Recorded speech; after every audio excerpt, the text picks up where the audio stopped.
Nah, misalnya ini ada beban titik ya, terus kita mau tinjau di, titik ini, anggaplah misalnya ini titik A gitu ya. Nah, kita tuh bisa gitu hitung pertambahan, tegangan vertikal di titik ini.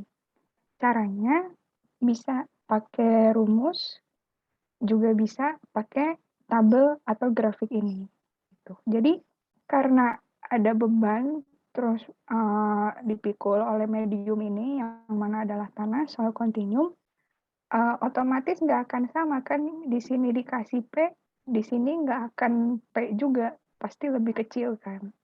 Dan kalau misalnya kita logika cepat aja, ya kalau ketika semakin jauh ya pasti semakin nggak signifikan bebannya, semakin kecil yang diterima di titik itu, pun semakin dalam ya dia akan semakin kecil.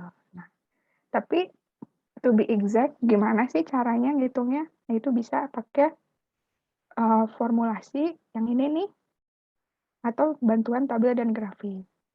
Ya, kalau saya pribadi lebih suka pakai tabel atau grafik ini, tapi lebih enak lagi tabel karena sudah ada nilai yang benar-benar exact, nggak usah mikir lagi. Kalau misalnya lihat si grafik ini kan agak-agak apa, uh, subjektif gitu.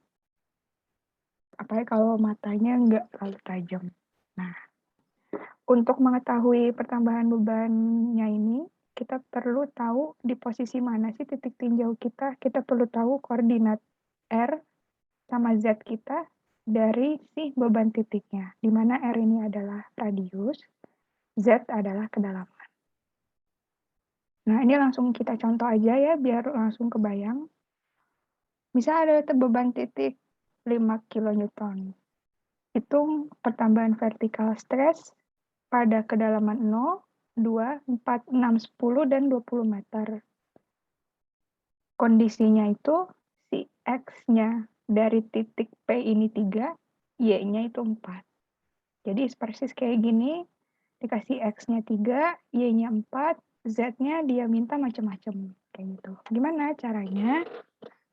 Pertama, hitung dulu R-nya.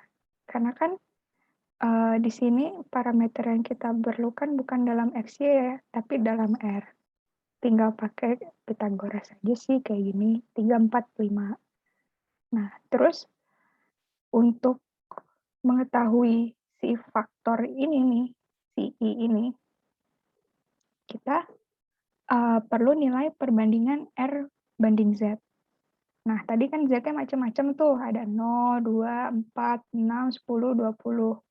Ya udah, berarti tinggal dibandingin aja. Yang pertama 5 banding 0, ya berarti ini tak berhingga. Karena dia tak berhingga, anggapannya kayak ya jauh gitu ya. Kita bisa anggap si I-nya itu 0. Terus R per Z2 sekian, selanjutnya. Nah, terus ya udah deh, tinggal kita lihat untuk R per Z kita tadi, I-nya itu berapa. Nah, yang R per Z2, R per Z2 sama dengan 2,5. Nah, ya kita cari, oh di sini gitu. Nah, tapi misalnya nilainya nggak ada persis di sini, ya otomatis kita harus interpolasi kan. Dapat sekian nih I-nya. Nah, dari itu kita bisa hitung nih pertambahan tegangan vertikalnya sesuai dengan rumus yang ini nih. Pertambahan tegangan vertikal sama dengan berarti bebannya dikali si faktor I kita dibagi Z kuadrat, di mana Z ini yang kedalaman yang kita lagi tinjau. Untuk kasus ini yang Z kedua, berarti kan tinggal I-nya dikali si bebannya dibagi kedalaman kuadratnya, dapat segini. Berarti artinya nilai pertambahan tegangan vertikal akibat beban titik di koordinat R, Z 5,2 itu sama dengan sekian. Atau berarti 4,3 Newton. Itu lanjut aja gitu. Gampang kok. Tuh. Nah, selanjutnya bisa juga kita hitung akibat beban lingkaran. Kalau misalnya di real life-nya itu contoh beban akibat tangki gitu atau apapun lah yang berbentuk lingkaran. Contohnya misalnya tangki. Nah, kita bisa tinjau tepat di bawah di titik pusatnya ini. Sama caranya, bisa pakai rumus ataupun pakai tabel ini, sama aja. Nah, selain di tengah, kita juga bisa tinjau misalnya di R dan Z tertentu, mirip kayak poin load tadi. Nah, caranya gimana? Pertambahan beban itu sama dengan si beban meratanya ini dikalikan faktor A aksen ditambahkan dengan B aksen. Nah, A aksen, B aksen ini kita bisa tentukan antara dari tabel atau juga dari grafik, di mana nilainya itu dipengaruhi oleh rasio kedalaman dibagi jari-jari beban dan juga radius titik tinjau kita terhadap jari-jari beban. Nah, ini tabelnya, dilihatnya kita perlu nilai ini, rasio ini untuk nilai A sama nilai B-nya gitu. Tinggal masukin aja sih. Contoh nih, misal beban pertambahan tegangan akibat beban lingkaran. Misalnya ada beban lingkaran, seperti gambar yang tadi, radiusnya 3 meter, dengan bebannya itu 100 kPa. Nah, itu berapa kenaikan tegangan vertikalnya di kedalaman sekian, sekian, sekian, sekian, untuk jarak radius 0 dan juga 4,5. Ya udah, berarti kan kita lihat nih, berarti dia tuh tanya maksudnya di sini, terus kedalamannya ke dalam berapa, sekian, sekian, sekian, sama misalnya di sini nih, di radius sekian, di kedalaman sekian, sekian, sekian, sekian, sesuai dengan soal. Nah, tinggal kita cari faktor A aksen sama B aksennya, di mana A aksennya ini dipengaruhi oleh Z per R dan R per R. Gitu. Udah hitung aja R per R-nya sekian. Yang untuk yang pertama ya, untuk R0 kedalaman 3 misalnya.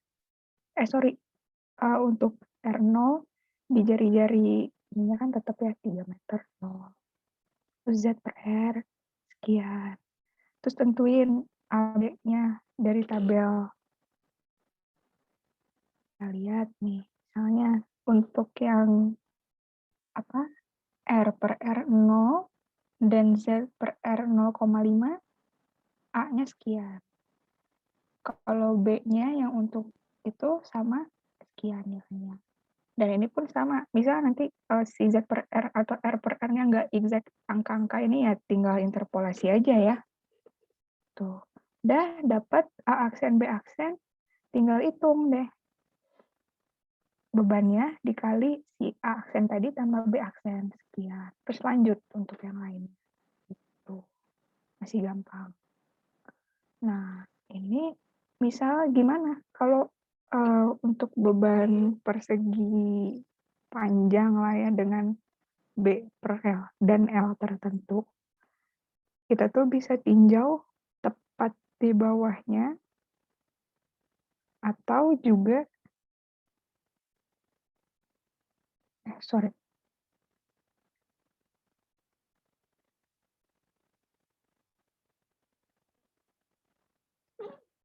Ya, bisa tepat di bawahnya di tengah kayak gitu. Caranya adalah kayak gini. Dimana I4-nya ini bisa kita hitung lagi-lagi pakai rumus ataupun misalnya pakai tabel dan grafik. Nah, yang perlu di-note di sini, asumsinya itu selalu L-nya itu lebih besar dari B. Jadi L itu sisi yang lebih panjang. Gitu. Dari situ nanti kita hitung nih faktor-faktornya, ada M, ada N, ada B. Bisa masuk rumus, bisa grafik atau tabel. Nah, ini nilai I4-nya. Bisa pakai tabel, bisa pakai grafik. Kalau misalnya pakai grafik, ya udah ini Z per B-nya berapa, tarik ke atas untuk L per B berapa, baru geser ke kiri dapat nilai 4-nya.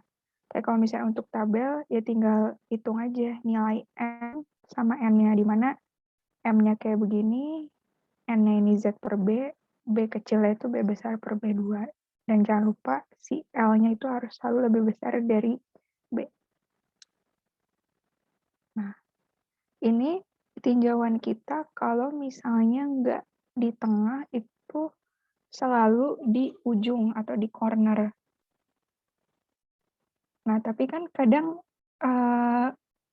misal nggak selalu di ujung kan, gimana kalau misalnya di sini atau di tengah atau di mana, itu bisa. Caranya adalah kita pakai manipulasi geometri kayak gitu. Misal nih, ada beban persegi panjang kayak gini, terus kita mau tinjau berapa sih kenaikan tegangan vertikal di titik ini. Ya udah, kita karena dia ini nggak exactly di tengah, otomatis kita harus pakai yang metode corner ini kan. Kita bagi si persegi panjangnya jadi 4 bagian, dan titik tinjauannya baik di persegi panjang yang 1, 2, 3, 4 itu di titik yang sama. Kayak gitu. Makanya ini dia bilang untuk di titik A ya berarti jumlah dari yang persegi panjang 1, 2, 3, 4 itulah kenaikan tegangan vertikal di situ. Nah, ini sama aja kayak tadi faktornya itu, kalau yang tadi I4, sekarang I3 bergantung sama M sama N-nya. Bisa juga dari grafik. Contoh nih, ada beban persegi panjang 150 kPa dengan berarti L-nya 3, B-nya 2. Nah, tinjau berapa kenaikan tegangan di titik A yang berjarak 1 meter kan, dalam arah X-nya. Nah, dia ini kan di luar beban ya, di luar beban. Tapi di ujung kan, berarti pas. Caranya adalah kita asumsi dulu ada beban yang lebih besar sampai titik A ini, lalu nanti baru dikurangin sama yang persegi panjang yang lebih kecil ini. Jadilah nanti kita tahu berapa pertambahan tegangan di titik A ini. Kalau misalnya digambarin kayak gini, kan ini beban kita. Titik A-nya di sini. Nah, kita asumsiin dulu kita punya beban sebesar ini, tapi kan ini nggak real ya. Makanya kita kurangin sama yaitu sesuai dengan jaraknya itu. Dapatlah nanti kita pertambahan tegangan di titik A ini. Nah, berarti kan kita harus tinjau 2 untuk persegi panjang yang besar sama yang kecil. Itu si M-nya dan N-nya. Dari situ kita dapat nilai I3-nya dari tabel. Dari situ kita tahu gitu, berapa sih akibat yang persegi panjang besar dan akibat yang persegi panjang kecil. Terus saling mengurangi, dapatlah, oh, pertambahan tegangan vertikal di titik A aksen ini besar sekian. Kayak gitu. Nah, udah sih, gitu aja paling kalau yang untuk stress in soil mass. Mau Ada nanya, Kak, yang mau ditanya? Ya, silakan. di slide 15 tadi, Kak, Ya, itu yang besar tuh B per Z-nya, sorry. itu Ya, B per Z-nya 2/4 ya, Kak, bukan 4 per... B itu yang mana? B itu yang ini nih. B itu yang ini. Oh, Z-nya constantly 4 ya? Ya, Z-nya tuh Oh, selalu 4. oh iya, iya. Oke. Kalau yang tadi kan dia minta di variasi Z-nya. Kalau yang ini itu dia intinya cuma ya udah berapa di Z sama dengan 4. Misal nanti soalnya minta berapa Z6, berapa Z8, ya itu nanti kita ubah-ubah di sini. Nah, di sini tuh yang beda itu paling justru B sama L-nya. Ketika yang besar kan dia jadi 4 tuh L-nya, B-nya 2. Sementara kalau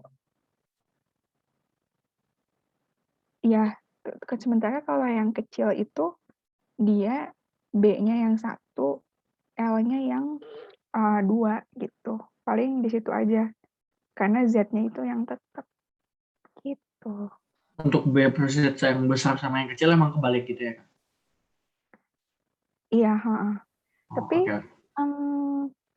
sebenarnya sih Kalau saya pribadi selalu ngitungnya itu pakai asumsi yang tadi itu yang L selalu lebih besar daripada B. Cuma kalau misalnya kamu ada waktu, coba misalnya ya udah misalnya tetap aja gitu L-nya segitu, B-nya segitu, terus dibandingin kira-kira sama atau enggak.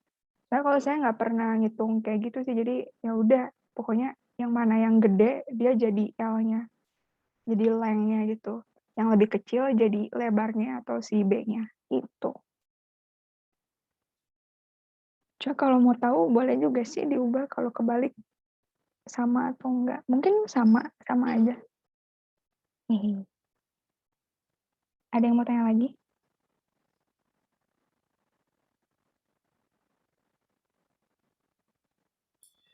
Oh, nanya Kak, tadi Iya? aku kurang paham tentang eh, yang ada empat empat kotak itu Kak. Oh ya, ini Ini ya. salah ya? Ya, jadi tuh apa? Kalau ini tuh sebenarnya bisa nggak sih nulis?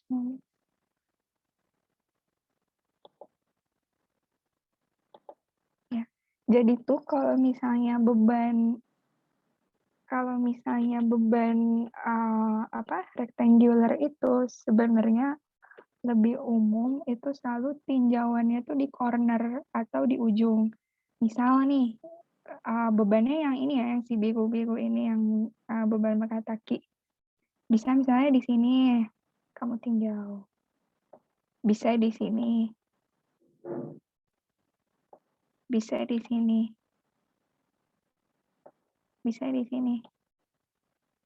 Atau di tengah, tapi pakai rumus yang tadi, yang ini. By rectangular load khusus di center, tuh di bawah sini. Tapi caranya pakai gini. Tapi kalau yang lebih universal, Bu Sines itu bikinnya tinjauannya untuk di corner. Nah, makanya kenapa, misal nih, kan bebannya kayak gini nih, beban berkata perseginya. Terus kamu mau tinjau di, saya di A. Ini sorry gambarnya jelek ya. Kalau di sini kan misalnya kira-kira di tengah, oh ya udah pakai rumus yang tadi. Tapi misal kalau di sini nih, di B.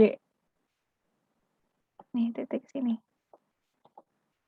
Padahal rectangular load, dia kan prinsipnya kalau kita mau pakai rumus ini, dan memang harus pakai rumus ini, itu harus di corner kan. Makanya di sini saya bilang harus ada manipulasi geometri.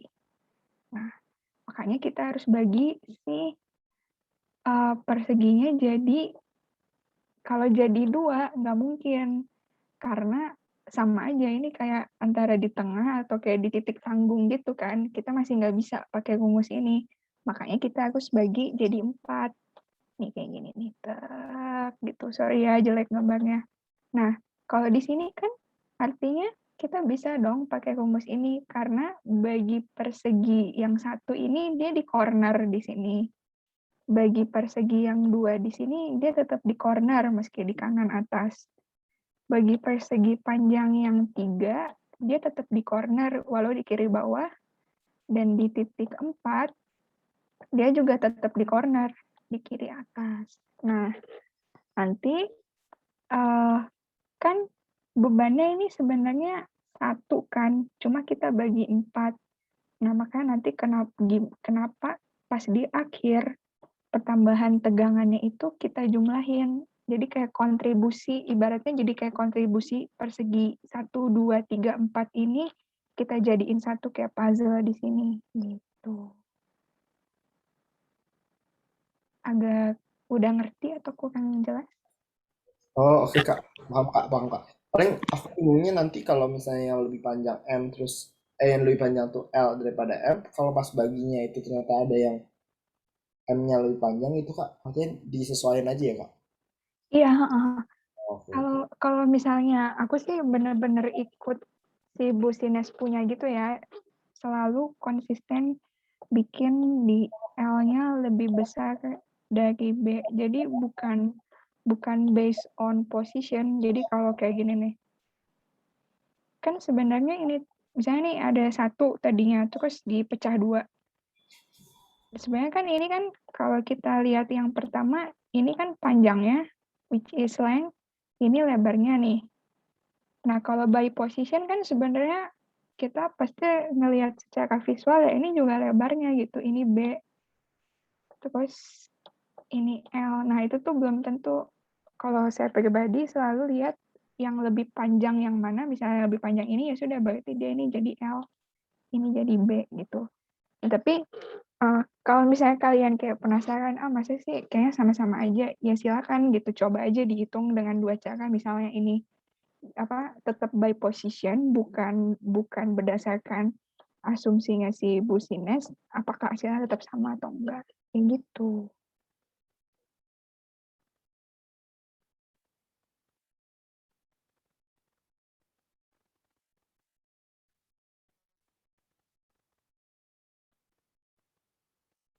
Terus Oke, ini paham Kak. Apa tuh, Kak?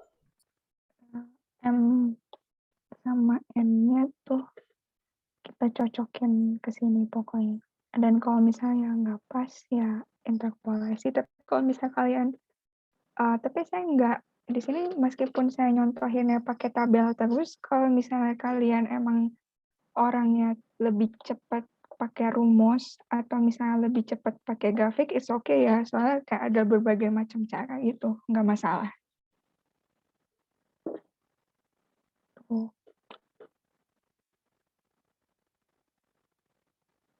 Ada yang mau tanya lagi?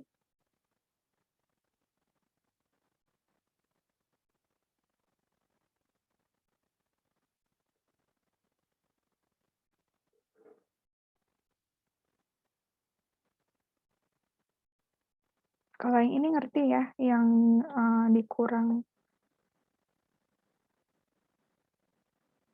Paham nggak? Oke.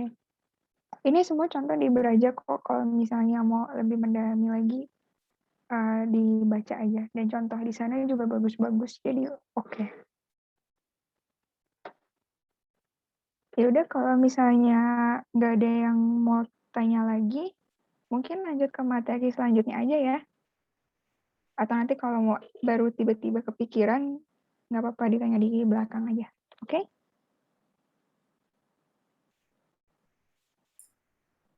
Boleh Oke, Kak. Kak. Oke.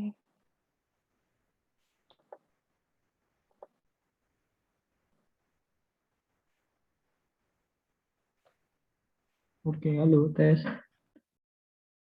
Kedengeran nggak suaranya? Kedengeran. Oke, siap. Aku izin share screen ya, teman-teman.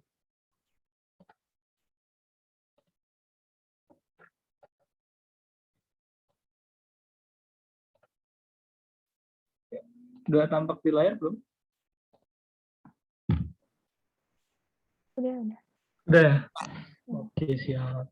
Jadi materi selanjutnya ini lebih kepada sebenarnya menerus dari yang udah dijelaskan oleh Kak Farah tadi ya.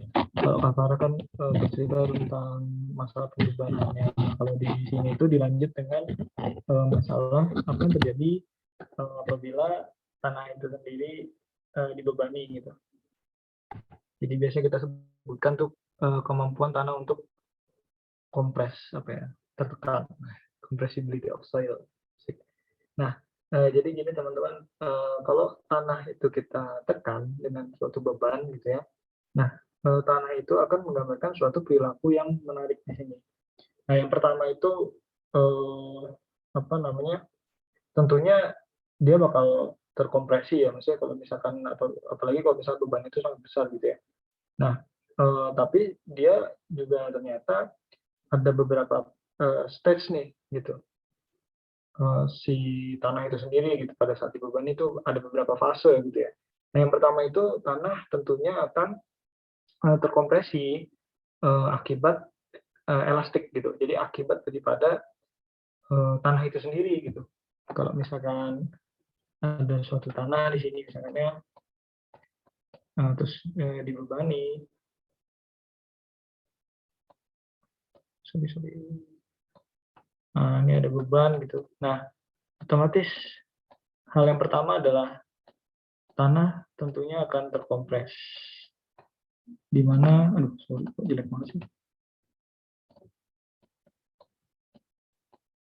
Terkompres akibat materialnya sendiri gitu.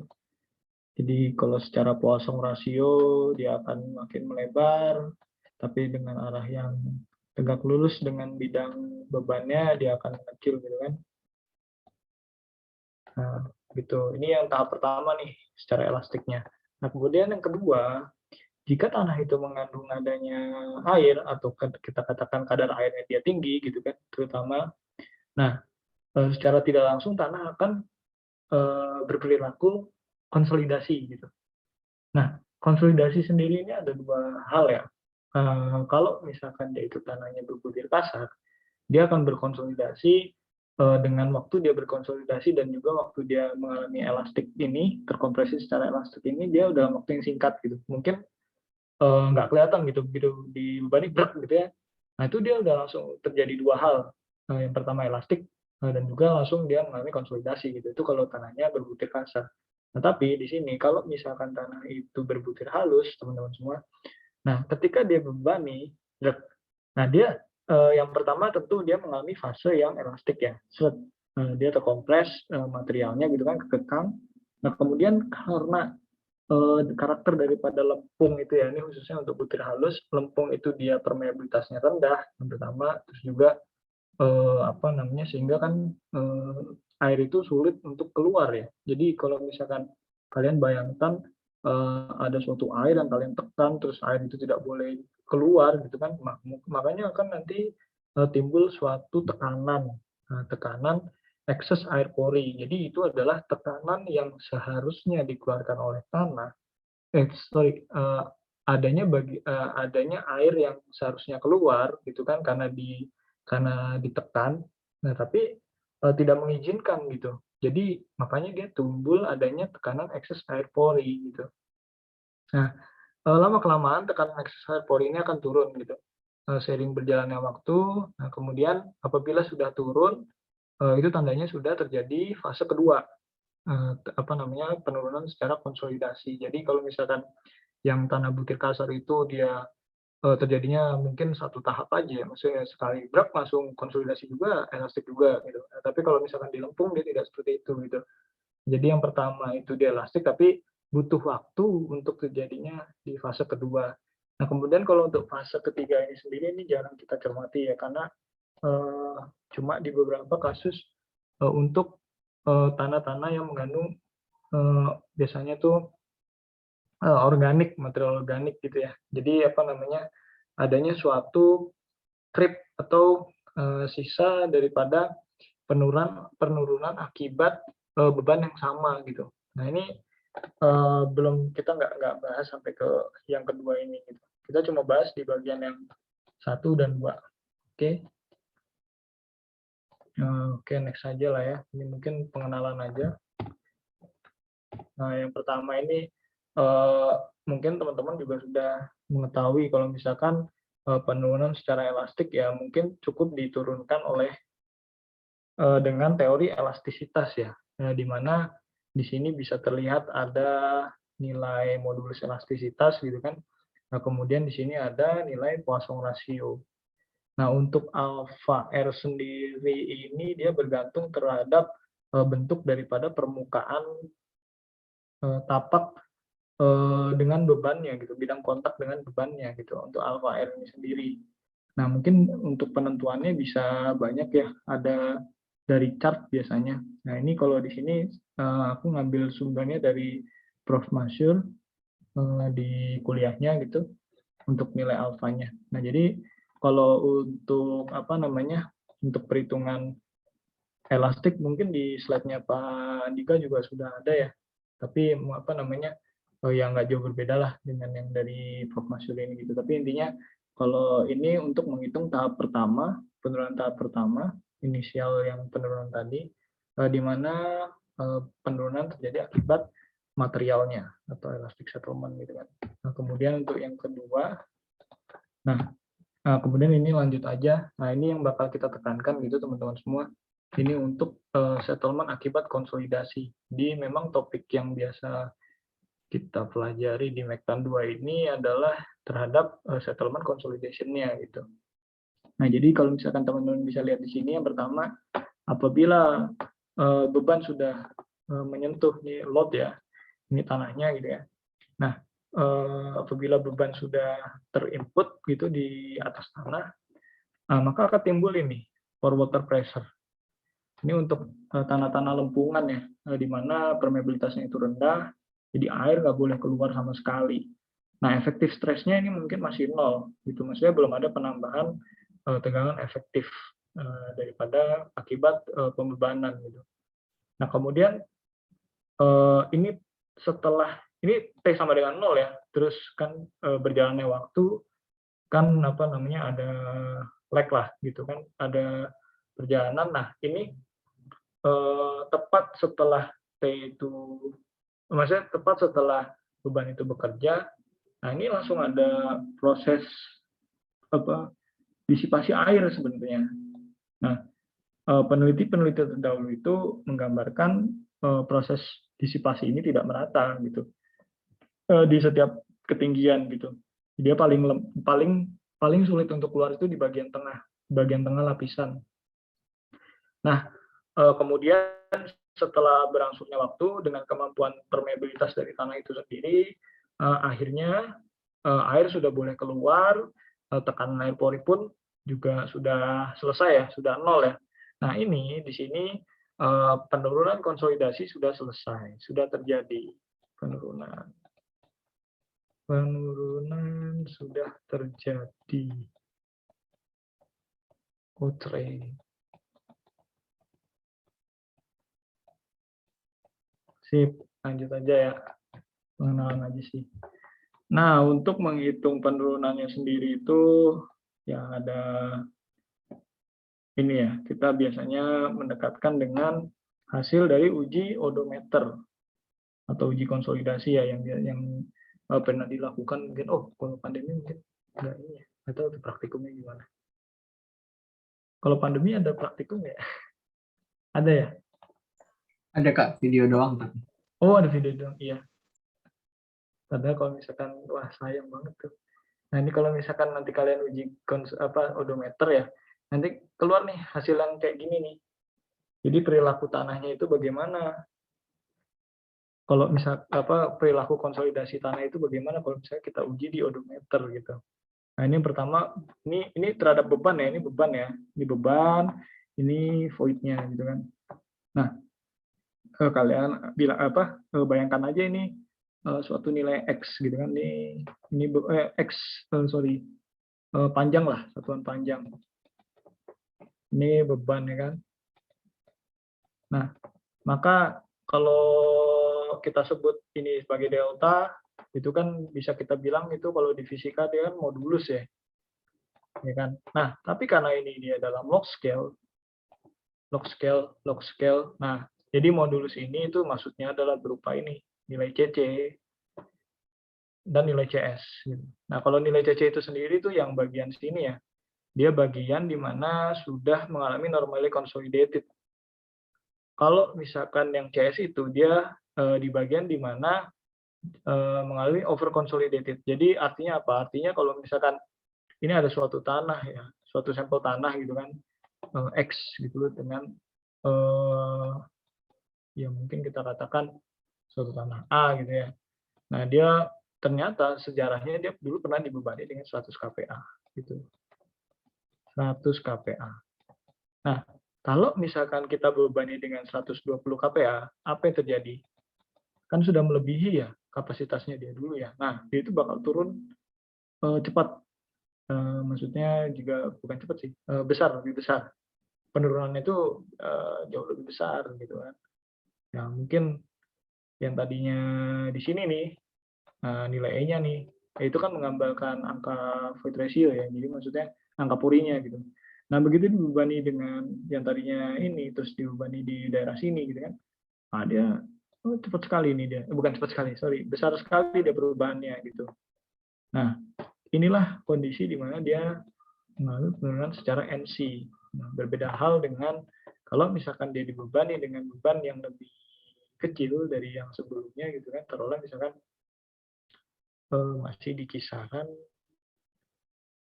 50 kPa gitu ya kan ya. Tambahan beban. Sorry ini ada nanti kita bicara ada tekanan efektif, overburden, ada tekanan tambahan. Nah, ini satu hal yang berbeda ya. Nah, kalau yang dibicarakan tadi sama Kak Farah itu implementasi dari tekanan tambahan di atas tanah. Tapi kalau tekanan overburden itu tekanan dari tanah itu sendiri gitu. Overburden tanah, tekanan dari tanahnya gitu. Nah, kalau dia penambahannya itu masih kurang dari ini, kurang dari tekanan yang dia pernah dulu kenakan gitu 100 kPa misalnya. Nah, dia mungkin turun gitu, cuma maksudnya tidak terlalu signifikan apabila kalau tekanan itu lebih gitu. Nah, mungkin ini yang bisa kita gambarkan ya. Jadi untuk visualisasinya sebenarnya kita bisa lihat dari hasil uji odometernya ini gitu. Kalau misalkan kalian kan bingung ya, misalnya kok ini apa namanya nilai CS ini apa sih gitu. Nah, nilai CS itu ya sebenarnya ini apa namanya kemiringan fungsi log tapi di daerah yang OSI gitu. Nah, kalau ini daerah yang NC gitu. Nah, nilai nilai H ini adalah kan kalau misalkan kita mau ngitung itu kan sama dengan apa sih F dibagi regangan ya, regangan kan, regangan. Nah, regangan itu kan juga terdiri dari delta L per L ya kan. Nah, delta L-nya itu ini yang kita cari SC. Nah, sedangkan L-nya itu adalah ini. H per 1 plus N0.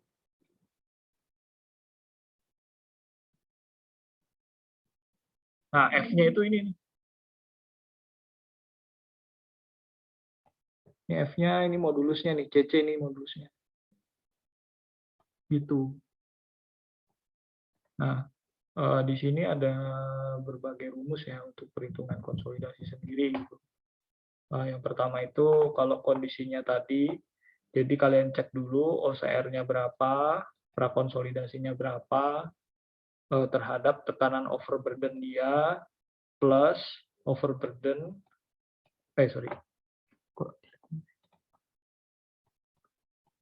Jadi yang pertama cari tahu dulu OCR. Yang kedua overburden berapa? Overburden.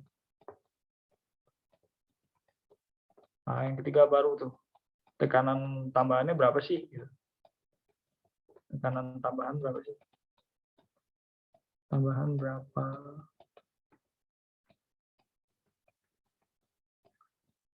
Nah, kalau misalkan apa namanya OCR ini tekanan prakonsol. Prakonsol ini tekanan yang dulu pernah dialami oleh tanah. Nah, kalau misalkan biasanya kita kasih PA lah, P0 lah. Overburden itu sigma V. Nah, ini delta sigma ya. Nah, kalau ini oke sigma 0 deh. Nah, kalau misalkan sigma 0 lebih besar daripada P0, nah ini fix NC tanahnya. Oke. Ini NC. Tapi kalau misalkan sigma 0 ini kurang dari P0, ini belum tentu OC, belum tentu NC. Oke, ini belum tentu OC, ini belum tentu NC. Cek dulu apa namanya penambahan bebannya bagaimana gitu. Kalau misalkan ini plus delta sigma masih kurang daripada P0, maka kita hitung dengan rumusan ini ya. Nah, tapi kalau misalkan sigma 0 kan lebih kecil daripada P0, tapi ternyata begitu kita tambahkan dengan delta sigma, dia lebih besar daripada P0, nah kita gunakan rumus yang ini. Dia ada dua dua keadaan, di mana kalau misalkan ini untuk menjelaskan dari tekanan overburden-nya menuju ke panel, kemudian kalau ini tuh ya kalau sudah ditambah dengan beban yang tambahan ya gitu di atas, misalkan ada gedung atau ada tangki atau dan lain-lain sebagainya gitu. Nah, mungkin ini yang perlu kalian cermati dulu nih. Ada pertanyaan nggak sebelum lanjut? Atau kecepatan atau gimana? Iya. Praktik di lapangannya gimana ya Kak? Kalau kondisi misalnya sigma nolnya lebih kecil dari P0 dan sigma 0 mungkin ketika kita tambah delta sigmanya bisa lebih besar dari P0. Ya, oke. Oke. Ya, jadi misalkan nih, ada suatu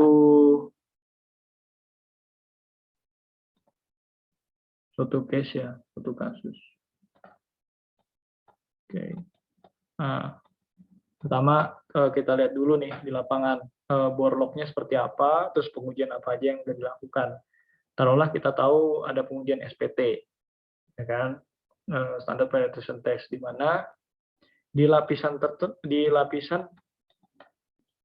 ini dari sini 10 meter ya. Nah, ada suatu soft soil dengan ketebalan 5 meter. Kok jadi enggak? Nah, ketebalan 20 meter lah. 20 meter soft soil, NSPT kurang dari 5 lah. Kurang dari 10 lah. Nah, ada NSPT yang kurang dari 10 nih, gitu kan. Di dalam sini. Nah, dari sini baru kita hitung bagaimana karakter penurunan terhadap konsolidasinya. Jadi kalau penurunan konsolidasi ini kita cari tahu dulu nih soft soil-nya di mana gitu. Dengan NSPT kurang dari 10 biasanya. Soft soil-nya cek dulu di mana nih, kedalaman berapa, tebalnya berapa, cek dulu. Nah, terus kalau sudah dicek baru kalian simpulkan nih. Kalian cari data-data pendukung lainnya. P0 berapa, gamma berapa, gamma lapisannya lah, gamma ini, nah gammanya berapa, gamma, water table-nya di mana, GWL di mana, gitu. Terus ini mau dibebanin berapa, gitu kan. Nah, ini data-data ini harus kalian cermati dulu, gitu. Kalau misalkan dia berada di atas muka air, nah, biasanya sebagai desainer itu dia tidak menghiraukan penurunan konsolidasi kalau misalkan dia berada di atas muka air gitu. Misalkan taruhlah muka air ternyata di sini. Oh, ini mah penurunannya secara elastik aja gitu. Nggak ada penurunan konsolidasi. Nah, tapi kalau misalkan muka airnya di sini, oh, ini potensi ada penurunan konsolidasi gitu. Nah, terus kalau udah gitu, kalian cek P0-nya berapa dari pengujian odometer, ya kan, di lokasi ini gitu. Misalkan P0-nya ternyata 50 kPa. Soalnya kan soft soil ya. Nah, tapi karena ini ini jangan 10 meter lah. Ini cuma 2 meter, ya kan? Cuma 2 meter. Nah, ternyata ini taruhlah gamma di sini 16, sorry. Nah, ini 17 ya. Ya kan? Nah, kan kalau overburden itu kan gamma kali H aja ya. Sampai di kedalaman ini kita tinjau di tengah-tengahnya. Di min stress-nya. Min stress daripada yang turun, yang potensi ada penurunan gitu. Nah, karena ini kecil kan 2 kPa 2 meter aja kan. Hanya kan 2 meter, ini dikali 16. Tapi kan karena di bawah permukaan air kan dia jadi 10 tuh. Ya kan? 6 kali 2 ini cuma 12 kPa gitu. Nah, ini kan 17 ya. 17. Nah, ini di sini kan ini taruhlah 10 meter aja deh, 10 meter. Berarti kan 5 meter tuh. 5 meter dikali sama 17 min 10 kan. Nah, jadi berapa tuh? 35 kPa. Ya kan? Nah, total deh tuh. 12 sama 35 berapa? 47 kPa kan. Nah, secara overburden ternyata masih kecil nih apa namanya kalau dibandingkan dengan panelnya gitu. Nah, jadi ini belum tentu dia turun secara NC doang gitu. Maksudnya mungkin kita bisa lebih hemat ya gitu. Mungkin aja ternyata bukan hemat sih, kayak lebih meyakinkan lah, lebih lebih percaya diri, lebih pede gitu. Wah, penurunannya nggak gede banget walaupun nih NSPT-nya kurang dari 10 gitu. Karena memang secara overburden kita bandingkan dengan panel, ternyata masih besar panel gitu. Tapi mungkin kalau kita tambahkan dengan beban di atas gitu kan, suatu beban tangki misalkan. Nah, ini baru dia turun secara, nah ini kalau misalkan ini panel ya. Ini panel. Nah, ini ternyata overburden-nya di sini gitu. Nah, kalau kita kasih beban tangki gitu kan, yang sangat besar kapasitasnya, misalkan sampai 200 kPa, wah kan lebih banget nih. Jadi yang tadinya ini 50 plus 1 berapa? Ini 150 kan, ini 50. Ini 47, ini 50, ini kan 147. Nah, daerah sini, ini NC penurunannya, tapi daerah sini dia turunnya secara OC gitu. Pakainya yang ini nih, rumusan yang ini. Nah, mungkin bisa aja kita cuma mau nambahin beban gerobak doang kok gitu, nggak sampai 100 kPa, taruhlah cuma 2 kPa gitu kan, gerobak doang gitu. Nah gerobak kan misalnya masih daerah sini lah misalkan, gerobak ini 47 kPa kan, 47 tambah gerobaknya 1 kPa lah, 48 gitu kan. Nah ini dia panelnya di sini 50. Nah ya udah berarti turunnya mah cuma ini aja gitu, nggak gede kok OC dia, maksudnya menurunnya itu nggak signifikan besar gitu. Nah tapi kalau misalkan dibebani dengan beban tangki gitu kan, nah ini dia mengalami dua penurunan ya. Yang pertama itu penurunan yang kecil yang OC, nah kemudian dia mengalami penurunan yang besar normally consolidated gitu. Jadi walaupun di situ ada tanah lunak gitu, tapi kalian juga harus cek panel dan panelnya juga gitu. Maksudnya belum tentu dia tanah lunak, tapi kita penurunannya langsung NC gitu, belum tentu gitu. Tapi kalau misalkan kalian sebagai desainer mau konservatif gitu, udahlah hitung aja pakai NC gitu kan. Ya, otomatis juga kan penurunannya lebih besar gitu, ya nggak masalah gitu. Yang penting kalian desain di zona yang lebih aman gitu.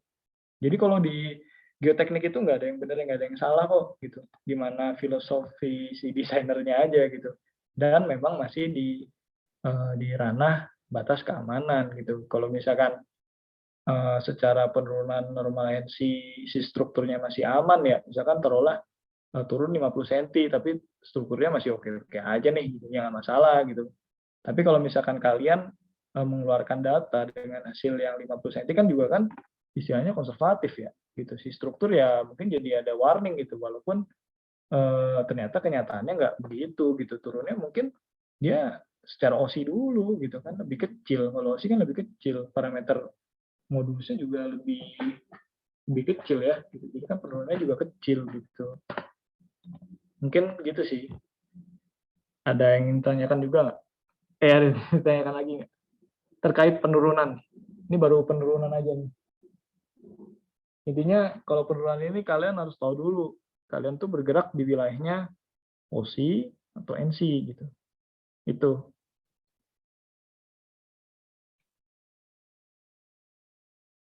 Nah, bayangkan ya ini, kalau mau enak lebih bayanginnya ya balik ke sini nih. Pengujian odometernya, konsolidasinya gitu. Gimana? Ada yang mau ditanyakan lagi?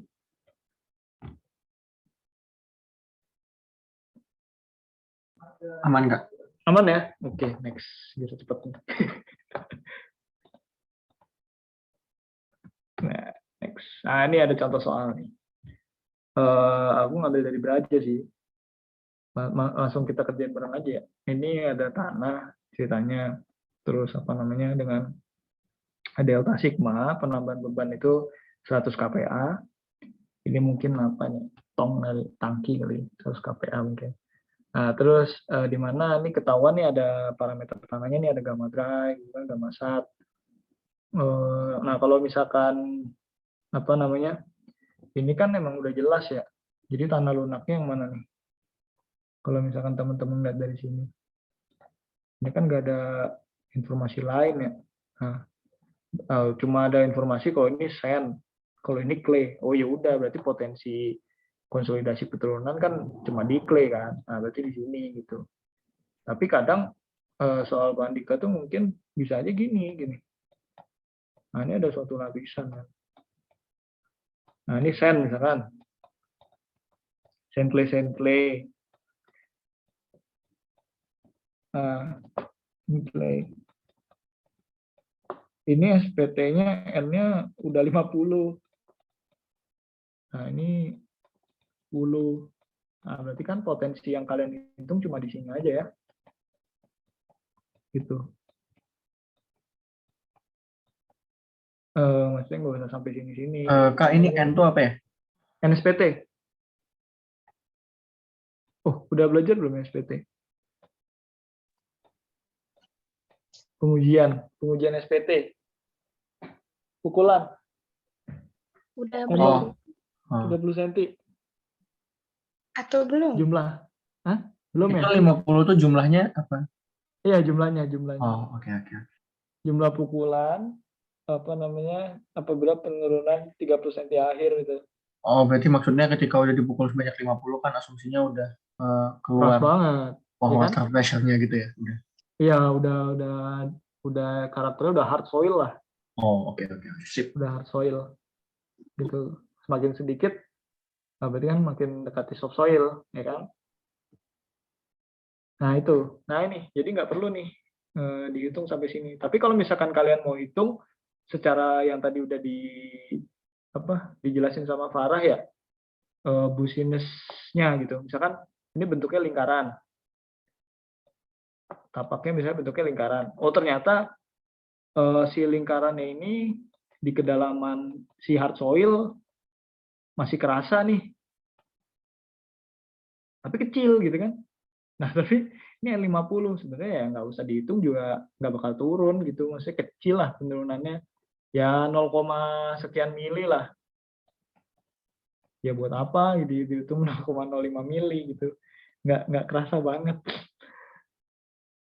0,05 misalkan. Ya nggak usah gitu. Nah, jadi stepnya itu yang tadi yang dari materinya Farah dipakai di sini ya. Nanti business atau apa namanya? Yang lingkaran atau yang kotak itu dipakai untuk perhitungan delta sigmanya ya.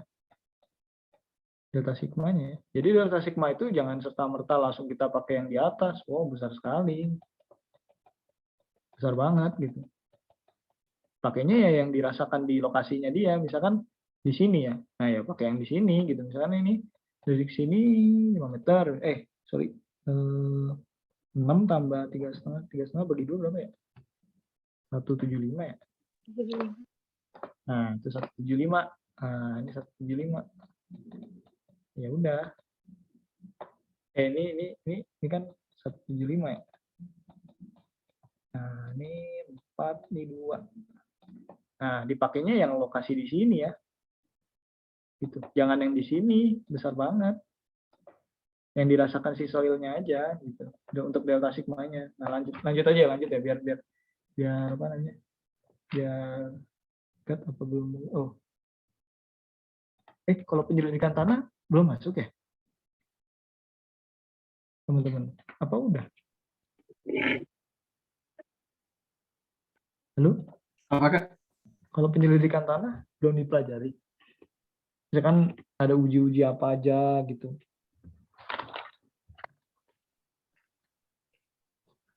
Halo? Ini Kayaknya belum maksudnya deh, Kak. uji Mektan tanah 1, gitu. Mektan 1. Kayaknya Mektan 1 udah deh. Udah ya? Udah. Cuman yang kayak Udah. uji tanah keras yang NSPT ini kayaknya belum deh. Oh. Oh, belum. Sondir, Ambil, SPT gitu belum. ambil makan. Belum ya? Kayaknya belum sedetail itu sih. Kayaknya yang masih simpel-simpel yang odometer gitu-gitu tuh masih Masih kayaknya sekilas doang deh, Kak, kemarin tuh. Oh, oke.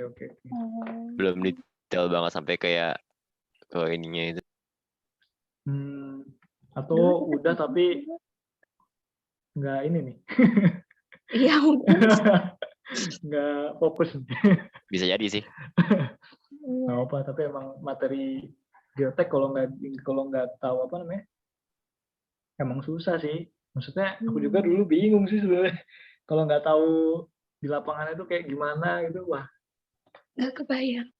nggak kebayang. Paling kalau misalkan ini coba buka YouTube aja ya.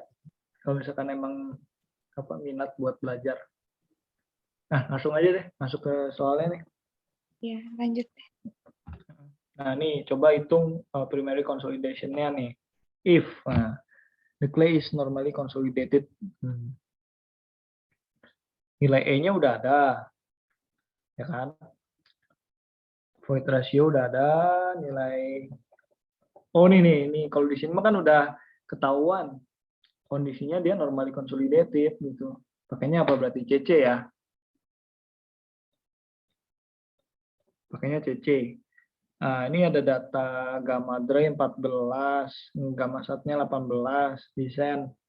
Terus di sini ada 19. Berarti kan overburden berapa itu? Coba kita cek. Oke, dari atas ya. 2 lapisan 1 2 dikali 14, 28. Terus tambah 18 kali 4 ya. Di 2. Terus 9 sorry. Ini kurang 10. Sorry, jadi 8 kali 4 32 ya. Ngerti nggak nih? Kenapa ini dikurangi 10?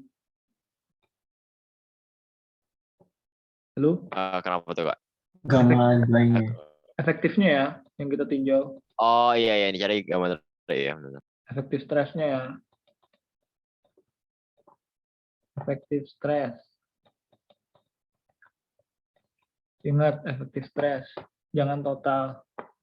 Nah, ini 8. Terus yang ketiga, di lokasinya dia berarti kan 9 dikali 1,75 ya. Berapa tuh? Tentu itu mungkin. 8 tambah 32 tambah berapa nih? 15,75. 15,75 ya. Nah, berarti berapa tuh? 28 tambah 32 tambah 15,75. 21,75 ya? 75,75. Berapa? 75,75.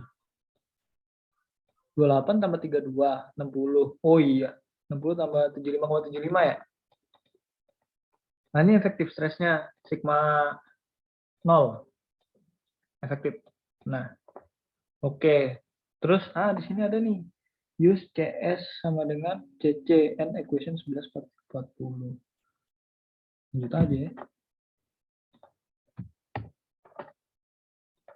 Sambil ada jawabannya kok. Nih. Nah nih tuh udah sama lah ya, gamma dry. Nah ini gamma water. Cuma dia pakainya 9,81. Kalau tadi kan kita pakainya 10. Ya kan bebas aja sih, boleh pakai 10, boleh pakai 9,81. Nah ini hasil sigma nolnya gitu.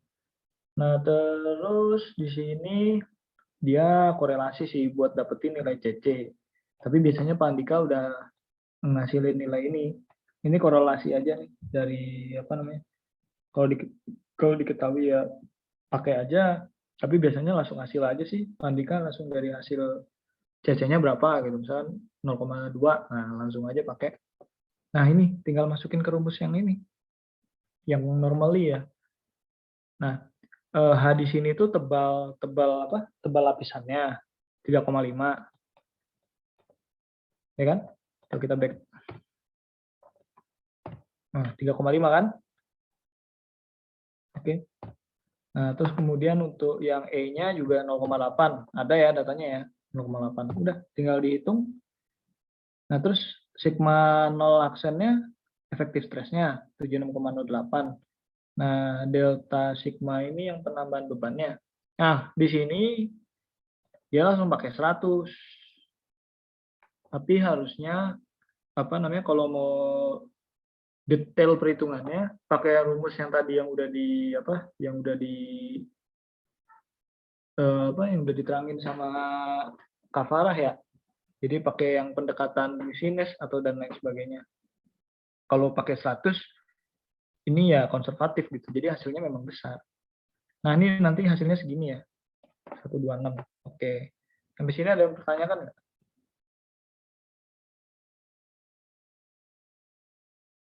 Halo? Aman nggak? Aman nggak ya? Aman ya. Nah, udah nih, aman. Nah, sekarang kalau yang B itu the preconsolidation pressure. Nah, ini prakonsolidasinya sigma C dia 200 kPa, P0.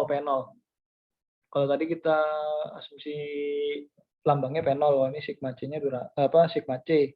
Dia 200 kPa, berarti apa artinya? Kan lebih besar daripada ininya ya. Artinya dia apa? Kalau misalkan sigma C-nya kan tadi berapa? 200.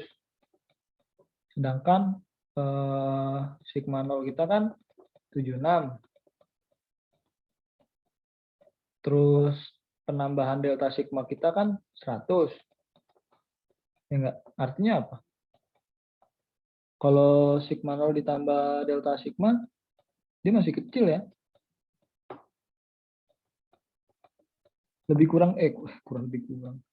Kurang dari ini kan? Artinya apa? Penurunannya apa ini? OC Kak, tapi Nah, OC ya, OC murni berarti ya? Heeh. OC murni ya. Nah, iya. Sip. Nah, itu.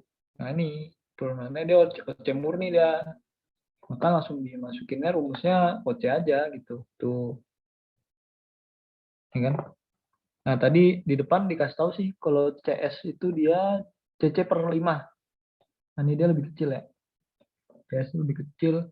Nah, nanti kalau dihitungnya secara OC ya hasilnya kecil. Tuh. Jauh kan? Tadi 126 nih 25. Jauh kan? Nah, sampai sini bingung nggak? Ada pertanyaan nggak? Halo? berarti NC itu kan emang deformasinya pasti lebih jauh kan? Iya, lebih besar.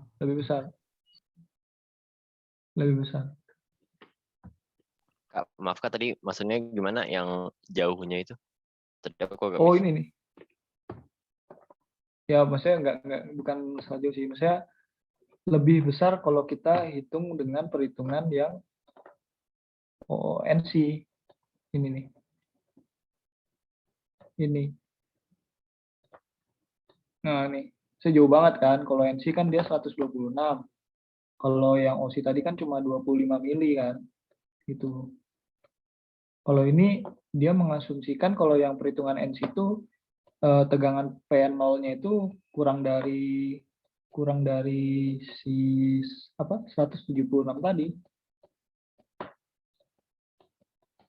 Dia mengasumsikan Tapi di kondisi soal tadi, oh ya, tapi tadi di soal tadi itu 200 nggak sih Kak? Ya, nggak? ya, Atau... tapi baru muncul di pertanyaan yang B gitu.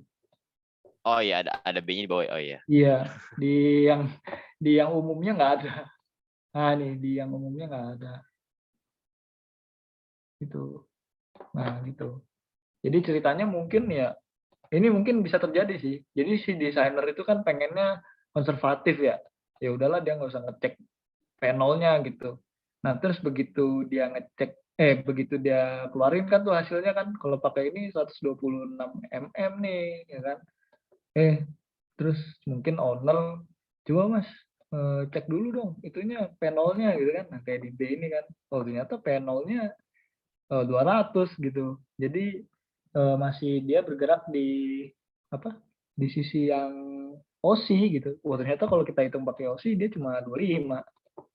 Kan lebih kecil tuh. Nah, gitu. Nah, terus ini ada kondisi lain di yang C.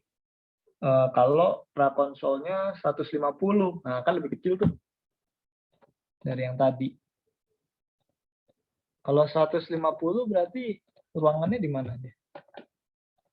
Nih. Nah, nih. Nih ya. Kalau 150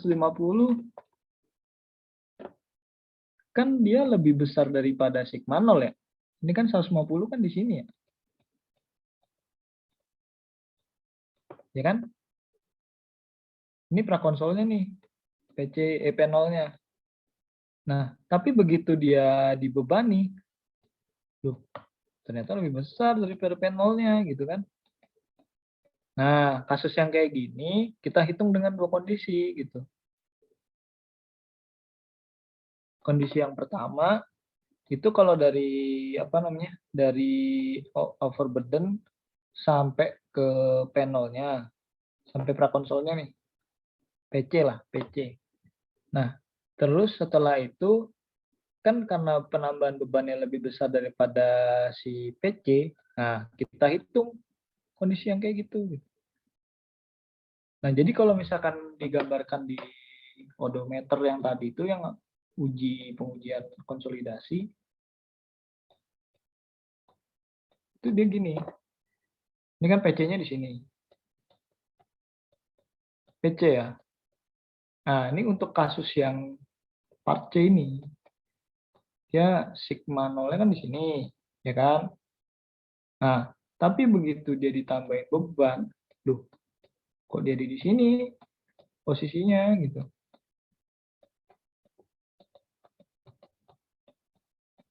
Nah, otomatis kan kalian harus ngitung yang kondisi ini sama kondisi ini, ya kan? Nah, beda halnya sama yang ini yang A. Kalau yang A kalian mah nggak usah tahu si P0-nya di mana, gitu kan? Langsung aja nih sigma 0 gitu kan.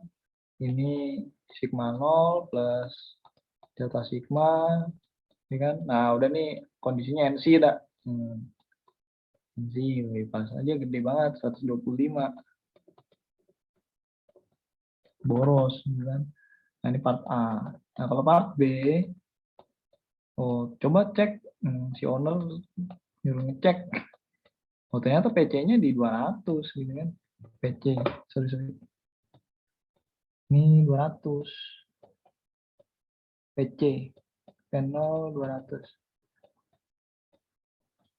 P0 PC sama aja lah. Nah, ternyata pergerakannya itu pergerakan pembebanan itu cuma di sini gitu. Maksudnya belum melewati si P0. Nah, ini kan ruangannya ruang apa? Ruang OSI gitu. Nah, makanya kalau kita ngitung dengan kondisi ini akan jauh lebih besar daripada ini. Ini kan di 44. Ini di 25 gitu. Tuh, gimana soalnya ya? Makanya perlu diperhatikan soalnya seperti apa. Kalau nggak ada penjelasan terkait PC, ajar aja sikat MC gitu kan. Karena kan lebih konservatif kalau secara desainer gitu kan. Tapi kalau ada PC atau prakonsolnya, coba cek. Nah, itu ruang geraknya di mana? Apakah ruang geraknya macam model C atau macam model B gitu. Jelas ya? Pertanyaan? Kak nanya Kak. Yuk. Kalau misalnya kan tadi kalau misalnya kita pakai NC kan jadi lebih konservatif ya. Yuk. Mungkin karena penurunannya lebih gede kan, misalnya 125 mm. Benar. Terus implikasinya gimana? Misalnya kita mau bangun nih konstruksi, terus tanahnya sebenarnya kita kurang tahu nih infonya gimana gitu, mungkin tesnya kurang apa gimana, jadi kita gas NC aja gitu. Iya. Itu efeknya gimana? Apa yang harus kita lakukan supaya untuk mengatasi desain konservatif yang kita buat tadi? Kan NC jauh banget tuh penurunannya. Nah, ini tergantung kebutuhan desainnya di mana ya. Ini aku kasih contoh, coba misalkan di apron bandara untuk Untuk pesawat terbang itu loh. Ya, ini kan pesawat ya. Mirip pesawat lah. Nah, jadi kalau misalkan kita bebanin dengan pesawat gitu kan, oh ternyata kita kan nggak ngecek nih dia masuk yang kategori A atau B atau C gitu kan. Nah, tapi kita mau sikat aja gitu, pakai yang A, ya kan? Pakai yang A gitu, 125. Nah, sebelum kita masuk ke desain pesawat gitu kan, maksudnya sebelum kita pelaksanaan pesawat, kan pesawat punya beban dong, ya kan? Taruhlah beban pesawat itu 300 kPa. Wah, besar sekali. 300 kPa, ya kan? Nah, sebelum kita gunakan pesawat gitu kan, otomatis kan kita perlu dulu nih kondisikan si soil di bawahnya ini. Si soil di bawahnya ini, dia harus benar-benar kuat kalau dibebani dengan beban pesawat. Jangan sampai ada pesawat bebanin baru longsor gitu, baru kita perbaikan gitu. Jangan kayak gitu pola pikirnya gitu. Tapi kita berpikir sebelum ada pesawat, tanah harus benar-benar bisa dibebani. Ya nggak? Sampai sini oke ya? Oke. Nah, biasanya di proyek itu kita lakukan preloading. Preloading itu kita bebanin dulu dengan beban timbunan. Macam-macam ya, ada yang pakai preloading, ada yang pakai vakum ya. Ini kita pakai preloading lah. Preloading itu beban timbunan ya. Set. Nah, setinggi H gitu kan. Dengan perhitungan kita 300 kPa tekanannya gitu. Ya kan? Kalian bayangkan, ini elevasi 0. Ya kan? Elevasi 0 meter. Ini elevasi 2 meter. 3 meter lah. Berapa ya? 17, 300 bagi 17 berapa? Gede banget ya. 300 bagi 17. 2. Ya 3 meter lah. Nah, ternyata kalau kalian bebani dengan perhitungan yang tadi itu menggunakan NC, ya kan? Kan perundangannya besar banget, ya enggak? Perundangannya kan paling besar tuh, ya kan? Nah, kalian berpikir bahwa kalau misalkan perundangannya besar, misalkan taruhlah penurunannya sampai sini ya. Ya kan? Oh, oke. Berarti saya, misalkan elevasi desainnya itu di plus 0. Plus 0. Ya mungkin elevasi desainnya itu memang di 0 gitu. Jadi maksudnya nantinya di elevasi 0 untuk landasan pesawatnya gitu. Nah, jadi harapannya itu kalau udah ditimbun 3 meter, dia turun. Jangan 3 meter deh, misalkan sesuaiin aja, misalkan ini gede banget, kayak misalkan 2 meter dah. 2 meter. Atau 2 meter lah. Misalkan kalau dibebani 2 meter, dia turun 1 meter misalkan. 1 meter. Hasil perhitungan dengan NC. Ya kan? Oh, oke. Berarti gue harus ngupas cuma 1 meter doang. Ya kan? Nah, nanti sisanya 1 meter ini gue ada tempat nih di stockpile gitu kan, atau di mana gitu yang memang kapasitasnya itu cukup di sana gitu, dan memang biaya gue tuh emang cukup buat 1 meter aja gitu. Nah, ternyata begitu kalian itu kondisi di lapangannya itu nggak separah tanah NC gitu, mungkin jadinya malah OC gitu. Ternyata turunnya cuma sedikit, 25 kan. Wah, begitu ditimbun dengan ini, tapi ini sesuai dengan tekanan pesawat ya.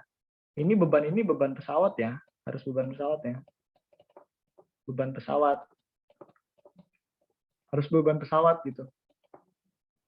Nah, kalian kan rencanakannya dengan NC. Oh, volumenya sekian gitu kan. Nanti ngaruhnya ke volume pekerjaan. Oh, ternyata setelah beban pesawat dengan menggunakan beban pesawat, penurunannya 1 meter, Oke, berarti gue harus bongkar 1 meter nih volume pekerjaan gue gitu. Nah, ternyata turunnya itu cuma 25 mili gitu kan. Waduh, banyak banget nih tanah yang gue harus kupas gitu kan. Kalau misalkan gue cuma mau nyari nyampe di elevasi 0 gitu. Nah, itu nanti ngaruhnya ke sana, jadi boros gitu. Gitu. Tapi kalau secara keamanan ya kalau secara keamanan tetap harus ngincer sampai beban pesawat ini ya gitu. Intinya sih pola pikirnya kalau untuk konsolidasi ini kalau di kasus ini ya ini kita nggak boleh bebanin pesawat sebelum tanahnya itu memang sudah kuat dengan beban pesawat gitu. Oke. Ini untuk kasus ini loh ya. Untuk kasus lain beda gitu. Tapi pada Mungkin dasarnya bisa kita nimbun sebesar penurunan yang mungkin terjadi gitu ya. Ya. Dan timbunan itu juga harus memenuhi misalnya sesuai dengan beban pesawat gitu ya. Ya. Oh, sorry tadi putus. Gimana? Berarti tanahnya kita timbun sejauh penurunan yang kita ekspektasikan, misalnya NC 125 sama 1 meter misalnya 100 pokoknya 100 lah misalnya 100 cm misalnya. Nah, sama timbunan yang kita kasih itu juga harus bisa merepresentasikan beban pesawat itu gitu ya.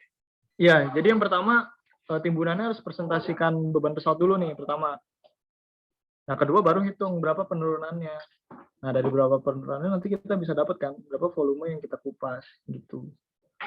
Nah, berarti nanti paling jeleknya kalau penurunan kita nggak pas, ya volume yang kita kupas makin banyak gitu. Kan larinya ke cost kan. Oke Kak, sip. Thank you Kak. Ya, sip. Tapi ini untuk case yang ini aja loh ya. Kalau untuk case lain mungkin berbeda. Gitu. Bisa berbeda. Oke, lanjut ya. Kita nggak selesai. Jam 5. Nah, kalau udah ini nanti satunya ini masalah ini nih. Masalah time settlement nih. Waktu terjadi beresnya konsolidasi. Nah. Oh, ya. Catatan kalau yang tadi itu yang kita terus SC itu yang tadi kita hitung di yang sebelum ini itu kondisi di mana konsolidasi sudah 100% ya. Nah, ini. Nah, berarti kalau misalkan kondisi kurang dari 100% kita bisa tahu dong. Misalkan kita mau nyari di 70% konsolidasi gitu kan. Nah, berapa penurunannya itu kan berarti bisa kita cari ya. Oke. Nah, ini poinnya.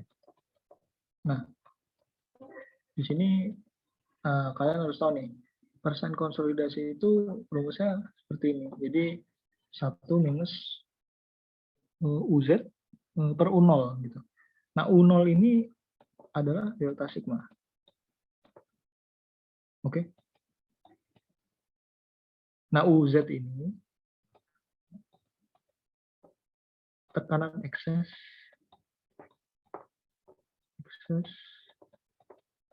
pada saat T.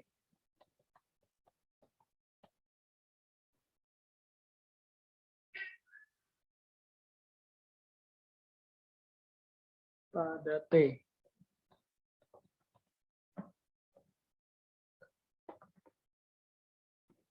Oke.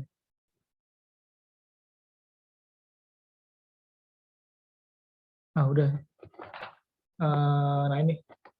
Atau bisa kita buat juga ini.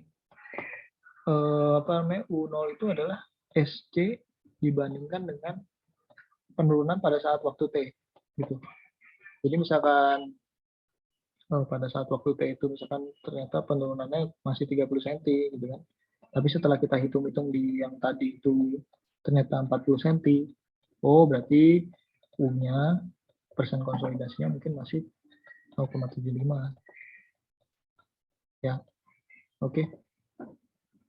Habis ini paham ya? Paham? Paham? Halo? Paham ya? Oh, Ini Kak, itu yang iya, 2 ini penting loh. Gimana? enggak, itu yang 2 HDT tuh yang 1164 tuh. Itu kalau misalkan dia yang pintu apa? Maksudnya yang dia keluar itu lewat 2 sisi ya? Atau ini? Iya, benar. Ini kalau misalkan dia nanti masuk ke rumus time settlement ya. Setelah ini aja. Ya, itu lebih ke ya jalur ininya ya, jalur disipasi airnya ya. Oke, next saja. Nah, ini.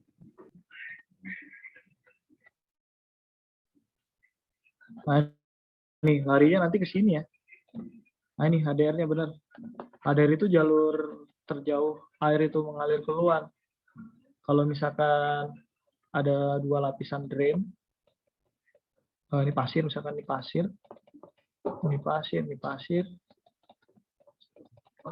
berarti dia bisa lari ke atas, bisa lari ke bawah kan. Otomatis berarti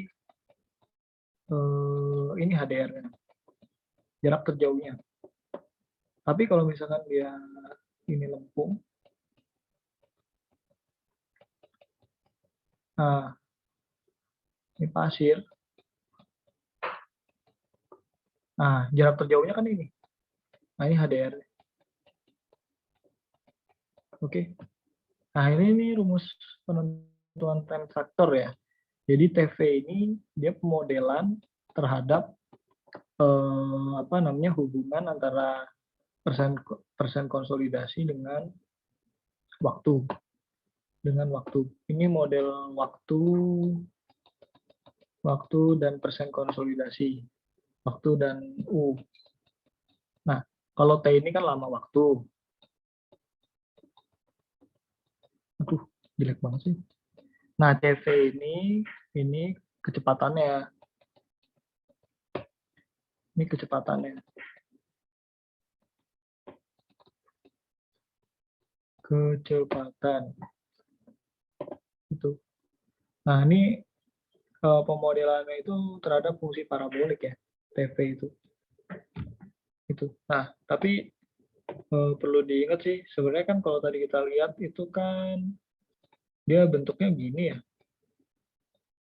Ini misalkan lapisan tanah nih.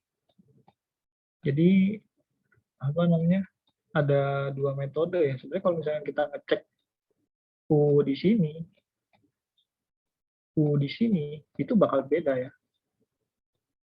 Nggak bakal, maksudnya mungkin bisa sama tapi kita bisa hitung gitu. Tapi maksudnya tidak serta-merta U di sini dan U di sini dan U di sini itu sama gitu. Nah, tapi ada metode di mana dia menyimpulkan untuk rata-ratanya gitu. Nah, yang aku masukkan di sini ini tuh metode yang udah langsung rata-rata ya gitu. Jadi rata-rata di satu lapisan ini pemodelan U terhadap waktu. Oke. Secara parabolik. Oke. Dan biasanya paling kita cari itu di sini ya. TV-nya itu di 0,848 nih. Karena kalau kita mau sampai di T100 itu nggak mungkin kan. Karena TV-nya itu tahingga. Kan dia asimptotik ya kurvanya. Tahingga deh. Nggak bakal bisa. Ini sampai tahingga gitu. Nggak bakal bisa nyampe ke bawah. Gitu. Nah ini nih yang paling biasanya dicari. Tapi kita menganggap di kondisi ini tuh udah SC.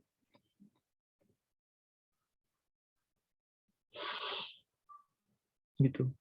Ada pertanyaan? Kita menganggap ini tuh sudah 100% gitu. Secara penurunan kan berarti SC ya, yang udah kita hitung tadi. Mungkin masuk ke soal aja, biar jelas. Kak, berarti tadi itu ntar kita pakai 90% rate of consolidation ya, degree of consolidation ya. Dapat time factor-nya, habis itu kita bisa nyari durasinya gitu ya, kayak berapa lama akan benar. Berapa lama si terjadi konsolidasinya gitu. Berarti yang slide sebelumnya itu lebih ke penurunannya aja apa gimana? Ya, yang slide sebelumnya itu kita bicara cuma total penurunannya ya, berarti di T100. Jadi kalau konsolidasinya udah beres, airnya udah keluar, nah potensi penurunannya itu yang kita bicarakan sebelumnya. Nah kalau di sini kita bicarakan terkait hubungan waktu terhadap konsolidasinya gitu. Nah nanti bisa kita pelipir, bisa kita sambungkan juga terhadap penurunannya gitu.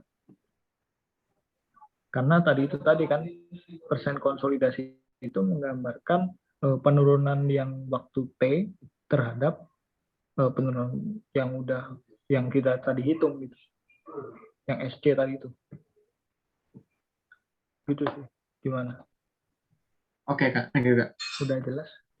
Oke. Masuk aja. Nah ini yang tadi mau tak jelasin sih. Jadi kalau ini tuh kondisinya HDR-nya dia itu ya, apa namanya? Ini lapisannya impermeable ya. Nah, jadi HDR-nya itu sampai atas gitu. Tapi kalau misalkan dia ini ada pasir misalkan. Ini pasir. Nah, itu dia atas bawah ya. Nah, kalau di odometer itu dia masuk yang mana coba? Yang ini ya. Karena ada batu pori di atas sama di bawah. Ini pengujian odometer nih. Oke. Yang HDR-nya setengah.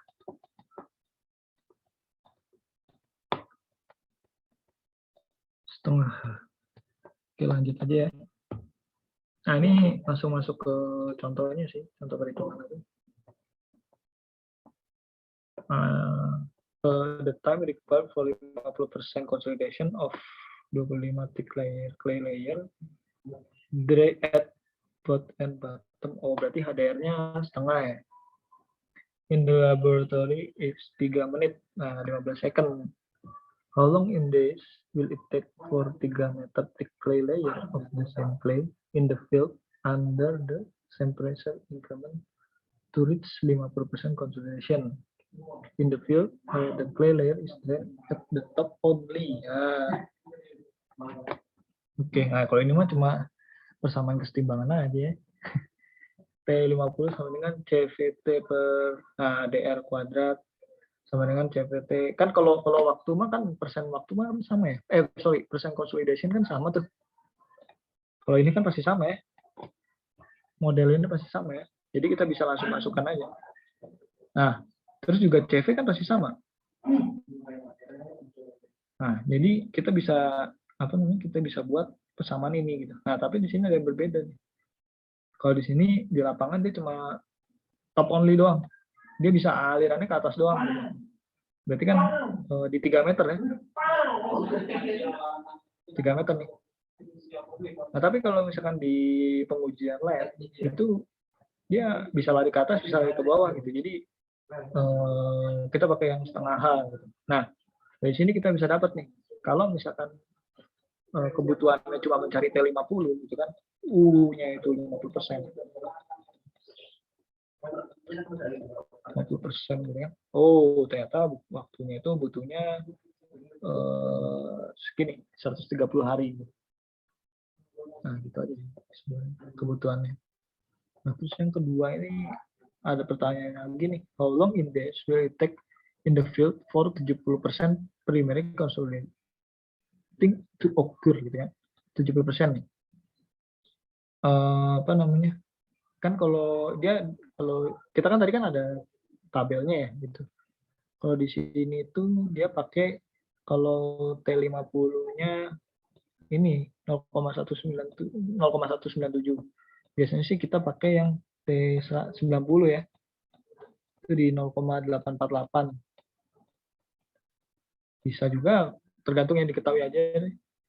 Nah, terus kan kalau misalkan di sini kan berarti T50, T70, Nah, ini kan kita bisa buat sebagai perbandingannya gitu kan. Nah, tinggal di substitusi aja sih sebenarnya modelnya. Nah, ini dapat nih T70-nya itu di 266 days gitu. Nah, kalau misalkan di sini ada diketahui data SC, kan biasanya kan soalnya itu kan menerus ya. Kan kita udah hitung nih, misalkan di soal sebelumnya dengan NC kondisi misalkan didapat 125 mm gitu kan. Nah, tapi kan ini kita asumsi dia di T sama dengan 100 ya. T100 kan. Nah, ini tuh T100 itu turunnya potensinya 125 mm gitu. Nah, misalkan pertanyaannya dilanjut lagi.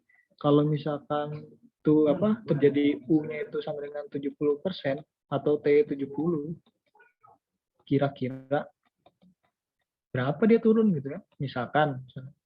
Nah, ya udah berarti tinggal kali aja sih 0,7 dikali 125. Sama dengan berapa lah itu? 7, 8, 4, 85 ya.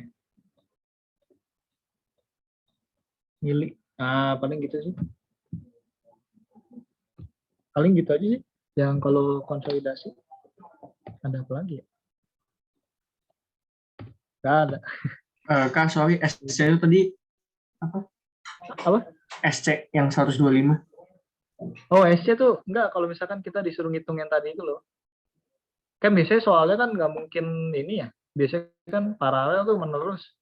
Jadi misalkan kita udah hitung nih dari perhitungan misalkan yang CC kali H per 1 plus E0 itu kan misalkan log sigma 0 plus delta sigma per sigma 0. Nah, gitu loh. Nah, terus didapat misalkan 125 nih. Nah, ini misalkan poin A, ya kan? Nah, poin B, misalkan pertanyaannya poin B. Gitu. Nah, poin B pertanyaannya kayak gini misalkan. Coba hitung dong, di T70 berapa lama? T70 itu berapa lama? Nah, terus penurunannya berapa? Gitu. Penurunan kalau di T70 itu berapa gitu. Nah, tinggal aja kali 0,7 kali ini kan. 123, 125. Karena kan tadi itu juga U itu kan menggambarkan penurunan pada waktu T dan juga U itu menggambarkan tekanan euforinya ya. Gimana kalau U0 itu dia ini excess ya. Ini tuh sama dengan delta sigma ya. Ini tuh delta sigma nih. Nah, ini konsep ini harus matang nih. Gitu. Dan ini U0 ini bukan gamma kali H ya.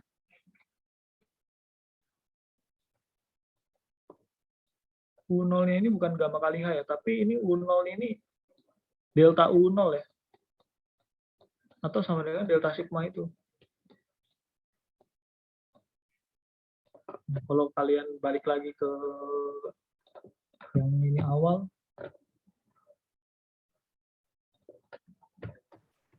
Nah, ini loh. Nah, ini. Kalau kalian lihat model ini kan, model gambar ini coba diperhatiin. Nah, ini kan dia begitu ada beban. Nah, U0 ini sama dengan delta sigma. Ini T sama dengan 0. Jadi nanti kurvanya gini. Red. Gitu. Ini delta U0 mungkin ya, delta U. Nah, ini theta hingga. Sorry, ini T. Theta hingga ya.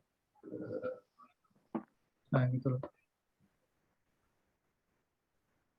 Gimana, ada pertanyaan? Nah, ini lama-lama, ini T0 ya. Lama-lama, ya itu, konsolidasinya selesai, nah dia mengalami penurunan, gitu. Nah, penurunannya juga gini ya.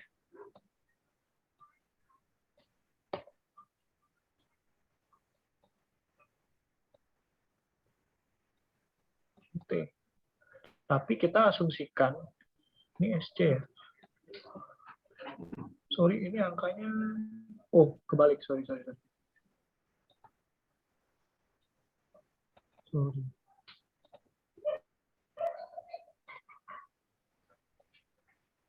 Kebalik.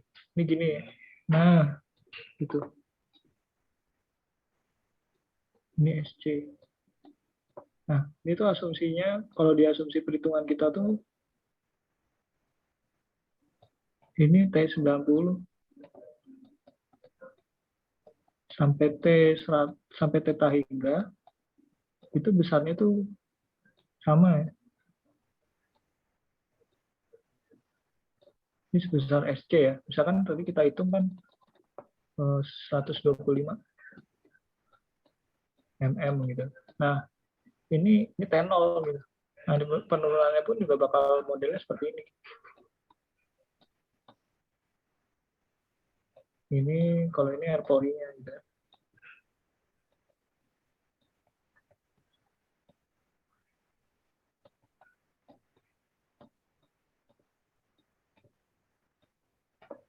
Iya.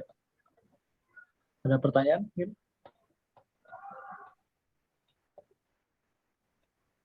Nah, ini kalau ini dari pembebanannya nih. Yoi. Delta sigma. Mau kayak enggak? Ini T ya.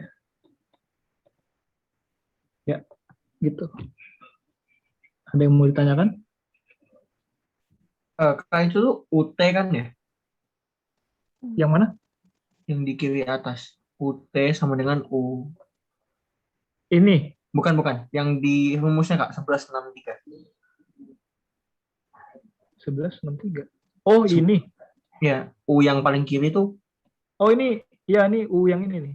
Nah, ini misalnya UT.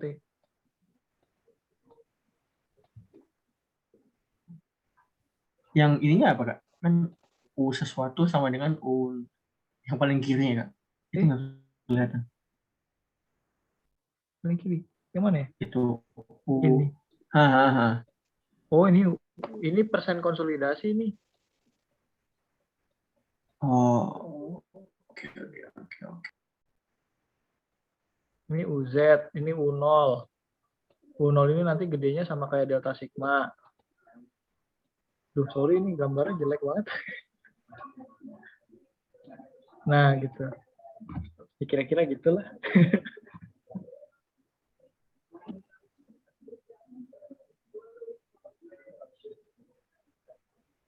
Yoi. Gimana? Ada pertanyaan lagi nggak? Ini U persen konsolidasi ya ini ya. Sama kayak S per SCT dibagi SC. Nah, kalau apa namanya? Kalau tekanan efektifnya itu berubah.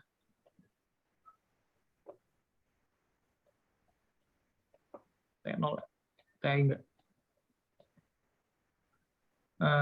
Dia berarti dia ada kenaikan. Nah, gitu. Nah, di sini tuh ini sigma 0 plus delta sigma. Oke. Sorry, ini kurvatur juga ya. Ya, kurva lah. Itu. Oke. Ada pertanyaan? Jadi yang si ini habis, nanti larinya ke sini. Seret. Ini yang efektif ya. Ini efektif. Nah, ini yang ini nih, yang efektif stres. Nah, gitu. Oke.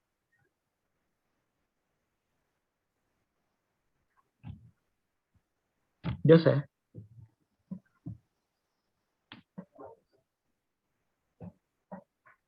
Ada pertanyaan nggak? Kalau nggak ada, langsung tutup.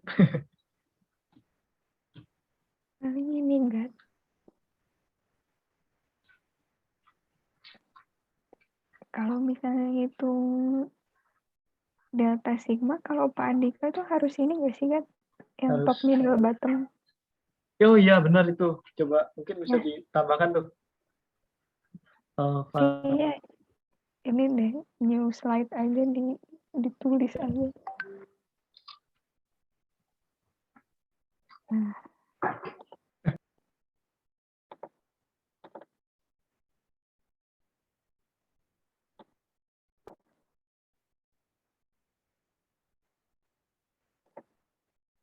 Yang pakai itu ya Pak ya, apa namanya? Simpson ya?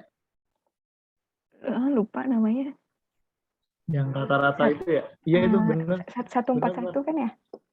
Iya, 141. Ya, jadi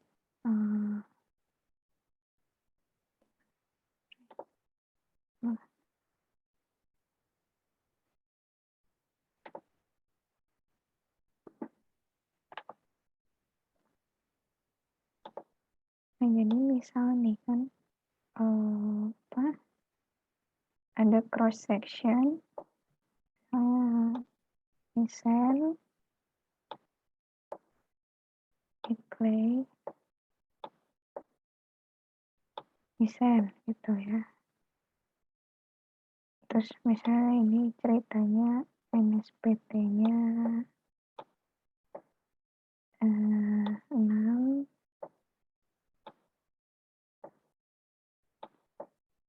Terus ini udah Bapak ya, nggak mungkin juga sih, tapi ya udah let's say. Terus ini udah tanah keras gitu. Nah, berarti kan ini nih yang terkonsolidasi.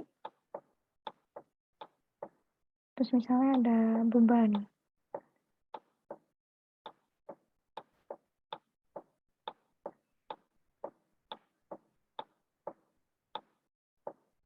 Misalnya beban lingkaran aja, beban lingkaran. Nah, terus suruh hitung gitu, konsolidasi di sini. Misal ini H-nya 4 meter. Nah, ini karena atasnya sen, bawahnya sen, dia kan double drainage nih, ke sini bisa, ke sana bisa. Nah, terus kalau misalnya ngitung asumsi misalnya NC ya ini. NC. Nah, kan kalau misalnya ngitung konsolidasi penurunannya kan pakai rumus ini ya. Log sigma 0 tambah delta sigma dibagi sigma 0. Nah, si delta sigmanya ini selain tadi harus pakai yang Boussinesq,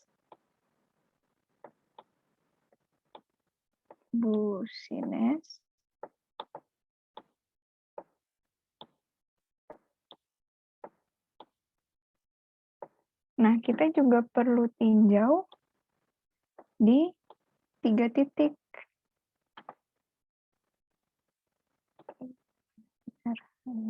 Jadi pertama di top, terus di middle, dan di bottom.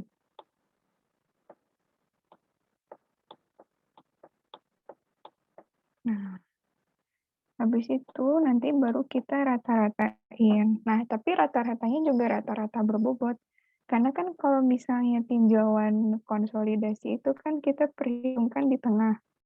Jadi misalnya ini 2, berarti kita tinjau di kedalaman Z sama dengan 6 kan? Sorry, Z sama dengan 4. Nah, tapi untuk delta sigmanya itu kita harus tinjau baik di top, di middle, sama di bottom. Nah, terus nanti kita jumlah dari delta sigma yang diterima dan menyebabkan penurunan tanah itu berapa. Caranya adalah nanti 1 delta sigma top ditambah 4 delta sigma middle ditambah lagi 1 delta sigma di bottom. Nanti baru dibagi 6. Jadi kayak weighting average gitu. Nah, jadi kalau misalnya menghitungnya itu delta sigmanya, tapi ini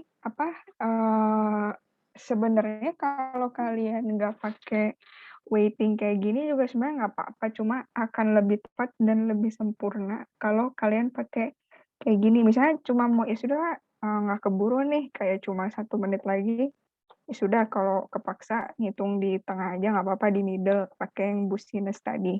Cuma kalau misalnya masih ada waktu, sebaiknya sih agar lebih presisi juga, kalian pakai delta sigmanya itu nggak langsung di middle aja, tapi di top, di middle, di bottom dihitung, baru dia kata-kata dengan rasio 1 delta sigma akibat kedalaman di atas, di top layer dari si clay ini, 4 dikali delta sigma di tengah, ditambah 1 dikali delta sigma di bawah, baru dibagi 6. Nah, itu delta sigmanya. Nanti ini delta sigmanya dimasukin untuk perhitungan di sini. Barulah jadi ketemu si SC-nya berapa. Nah, berkaitan dengan si busines tadi, kalau misalnya beban lingkaran, ya udah kalian hitung di middle lingkaran kan pasti, cuma nanti mainnya di Z-nya aja gitu. Kan berarti kalau di tengah lingkaran kan si R kecilnya 0. Nanti R besarnya menyesuaikan dengan si beban lingkarannya. Baru Z-nya nanti bervariasi. Kalau di top berarti 2, kalau di middle berarti 4, kalau di bottom berarti ya 6. Kayak gitu. Ada yang ditanyakan? Kak, nyari delta sigma top, mid sama bottom itu tetap pakai busines kan ya? Betul, tetap pakai busines, pakai menyesuaikan juga ya, tapi nanti dia bebannya itu seperti apa. Misalnya nih, circular load gitu. Ya sebenarnya kan karena kalau tinjauan kita di penurunan itu ya pasti di tengah ya kan bebannya. Karena kan kita misalnya ngitung benar-benar di bawahnya, ya sudah langsung di tengah aja. Makanya saya bilang tadi, ya sudah berarti kita nanti main di kedalamannya aja. Itu. Nanti kan dapat tuh top berapa, middle berapa, bottom berapa. Baru dirata-katain, dan rata-ratanya itu tapi bukan sekedar top, middle, bottom bagi 3, tapi di weighting average gitu.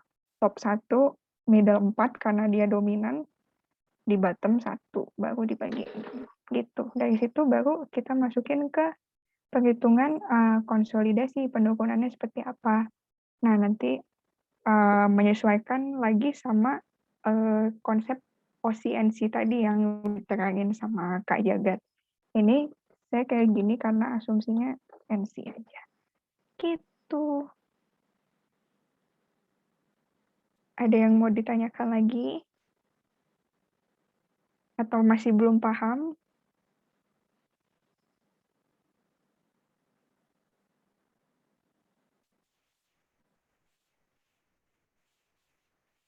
Dari aku aman, Kak. Kenapa? Dari aku aman. Oh iya ya, oke.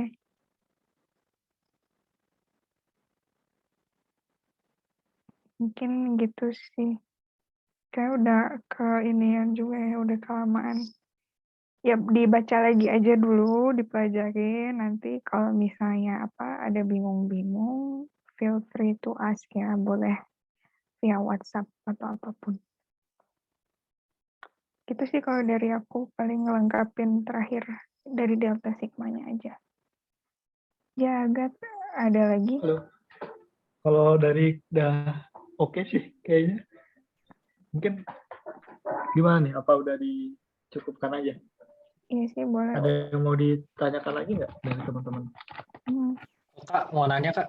Uh-huh. Kalau yang mengenai kan materinya kemarin sampai shear strength gitu. Itu kayak soal-soal tentang shear strength itu emang jarang ada bagaimana ya? Sebenarnya sih kalau tahun sebelumnya mungkin lebih ke arah DPT ya. Tapi DPT udah dijelasin belum? Lateral. Belum sih, kalau lateral belum sih. Oh belum. Ya mungkin. Kak, ini berarti Arahan dari Pak Dika juga kan cuma itu sih. Ya Far ya? Ya, kemarin itu Fandika lebih beban. bilangnya itu. Beban sama settlement aja kok. Iya. Oke, Ya, Kak. kemarin sih tadi apa Nika kayak ngomongnya ada yang kayak more column juga gitu loh. Oh mungkin teori ya, lebih ke teori itu mungkin. Tuh misalnya tesnya apa UU atau CU gitu mungkin ya.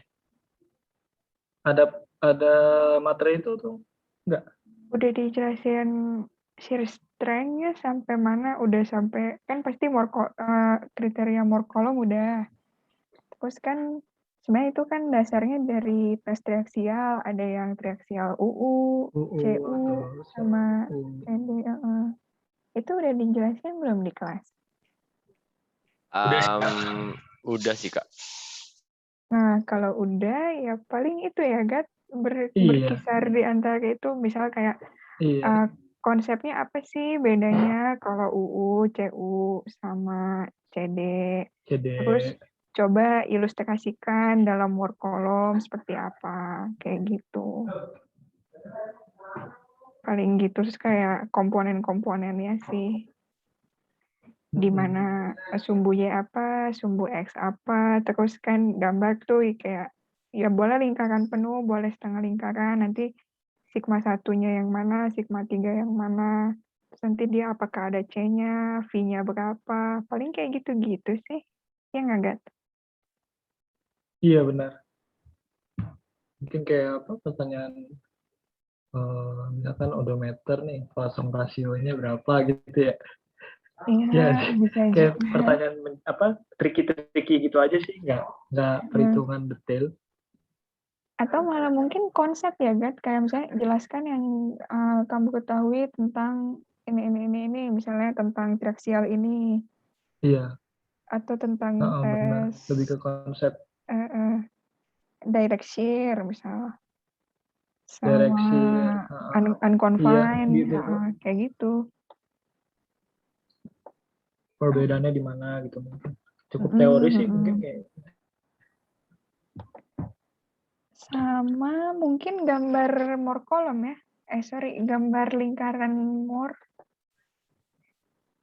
Diketahui sigma 1. Atau gini, sigma X, sigma Y.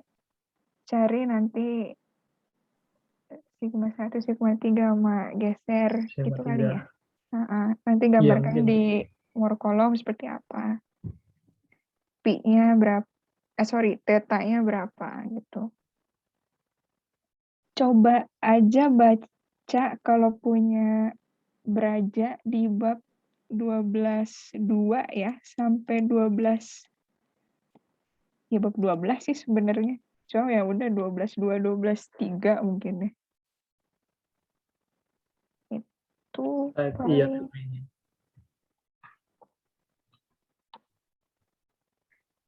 Tapi kalau dari Pak Andika sendiri sih cuma nitik beratin itu aja sih, ya Far ya, apa masalah beban dan kemarin mintanya dua itu. Dua itu aja. Cuma nggak ada salahnya sih kalau baca-baca juga tentang shear strength. Oke. Atau cukupkan aja gitu biar teman-teman bisa belajar ya. Iya. Wah. Gimana? Juga nih. Ada yang mau tanya lagi atau udah cukup?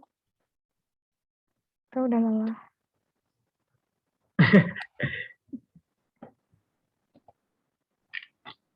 Ini ujiannya kapan sih?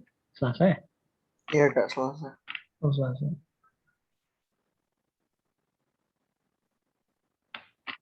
Pelajarin aja kalau ada dapat soal sebelumnya. Kita nggak bisa ngasih itu soalnya nanti malah benar semua lagi ntar. Ya udah kan, mungkin Ya, udah oke kali ya. lah, dicukupkan aja lah. Oke deh. Kita cukupkan saja. Terima kasih buat semuanya. Semoga lancar ujian UTS-nya. Oke. Ya, mohon maaf ya untuk lebih dan kurangnya. Kalau ada bingung-bingung bisa tanya via WhatsApp aja. Oke. Nah, terima kasih semua.